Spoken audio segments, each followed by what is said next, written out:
Bago ko lang ipasa kay Partner Admar, sa tingin ho ninyo ngayon kasi laging naaalala itong flood control anomaly dahil sa mga pagbabaha na nararanasan natin dahil dulot nga ng mga sunod-sunod na pag-ulan dito sa Luzon, particular sa Metro Manila.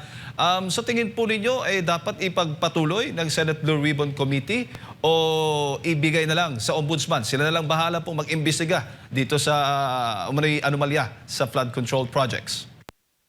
Alam mo, sa dami ng personalities involved at sa laki ng pera na wala sa ating kaban, at dahil na rin sa demand ng ating publiko na malaman nila ang katotohanan, sa tingin ko, the investigation should not be limited sa Ombudsman.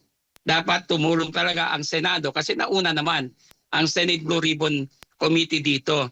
Kasi nagkakaroon ng suspicion ng pagtatakpan ng asuntong ito, ng isyong ito, kung ang Senado ay bigla na lang magsasara ng kanilang investigasyon. Why not continue it independent of the investigation being done by the Office of the Ombudsman? Wala namang problema doon. At saka para mawala yung agam-agam, yung suspecha ng maraming Pilipino na nakakaroon ng pagtatakpan or obstruction dito on the part of the Senate. I'm not saying that all the senators are doing that.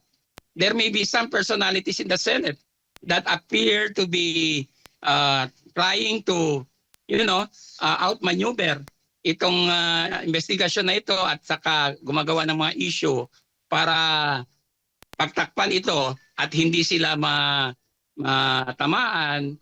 But at the end of the day, ang gusto ng mga Pilipino ay maklaro ito at malaman ang buong katotohanan because the senators and the congressmen are elected officials and the executive is also accountable to a certain extent dito dahil sila naman ang pumirma dito at nag-execute at saka ang budget ay inaprubahan din ng Kongreso.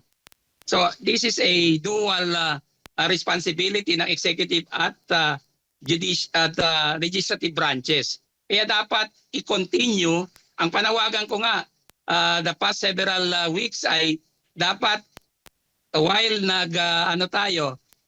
tinatapos yung impeachment trial, pwede naman mag-conduct ng investigasyon ang Senado dito sa flood control. Kasi hindi na mapipigilan yung gusto ng taong bayan. Galit na galit ang taong bayan. Habang tayo ay binabaha, mukhang merong mga forces trying to muddle the issue sa flood control para hindi malaman ang buong katotohanan. That should be prevented. And if we are a government of laws and not of men, then bakit takot ang ilang mga politiko na humarap dito sa isyong ito? In the first place, sila naman ang hinalal ng taong bayan at sila naman ay merong partisipasyon dito sa flood control corruption na ito na nangyari, the biggest in the history of the country.